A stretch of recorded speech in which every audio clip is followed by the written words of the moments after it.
Hi friends, welcome to Roshan solar and CCTV. ఈరోజు వచ్చేసి మనం ఎర్తింగ్ అనేది ప్రాబ్లం ఉంది కాబట్టి దీన్ని ఫైండ్ అవుట్ చేసి ఇన్స్టాల్ చేస్తున్నాం. చూడొచ్చు ఇక్కడ ఫ్రిడ్జ్ దగ్గర ఎంత ఎర్తింగ్ వస్తుందో అనేది.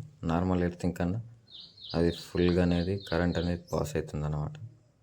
మనం ఇలా బయటకి అవుట్డోర్కి పైప్ తీసుకొచ్చి ఎర్తింగ్ రాడ్ అనేది ఇన్స్టాల్ చేస్తున్నాం. ఇప్పుడు ఇక్కడ వచ్చేసి ఇదేమో ఎర్తింగ్ పౌడర్, అది వచ్చేసి ఎర్తింగ్ రాడ్. దాన్ని ఆ గుంతలో పెట్టి తర్వాత ఈ పౌడర్ మొత్తం దాని చుట్టూలో వేసేయాలి.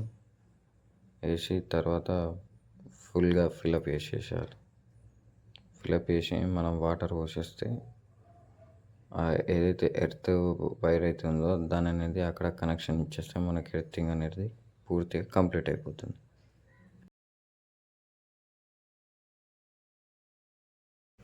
మొత్తం ఆ పౌడర్ ఆ రాడ్ చుట్టూ ఫుల్గా టైట్గా ఫిల్అప్ చేసేసి తర్వాత దాని చుట్టూలుగా వాటర్ అనేది పోయాలి. మినిమం ఒక 1 బకెట్ అయితే స్టార్టింగ్ పోయాలి, ఎందుకంటే ఆ పౌడర్ మొత్తం అనేది తడిగా అయిపోవాలి, పచ్చిగా అయిపోవాలి. సో అలా అయితే మనకి ఎర్తింగ్ అనేది బాగా అనేది సప్లై అవుతుంది, అంటే కంటిన్యూటీ అనేది పెరుగుతుంది. ఇక్కడ మీరు చూడొచ్చు, ప్రజెంట్ ఇప్పుడైతే మనకి ఎర్తింగ్ అనేది రావడం లేదు, ఎందుకంటే అక్కడ కనెక్షన్ పెట్టినాం కాబట్టి. సో ఇప్పుడు మనం టెస్టర్ని చెక్ చేద్దాం. ఇక్కడ ఫేజ్ ఏమో వస్తుంది, ఫేజ్ లైట్ అనేది మనకు వెలిగింది. సో మన ఎర్తింగ్ అనేది సక్సెస్ఫుల్లీ కంప్లీట్ అయిపోయింది అన్నమాట.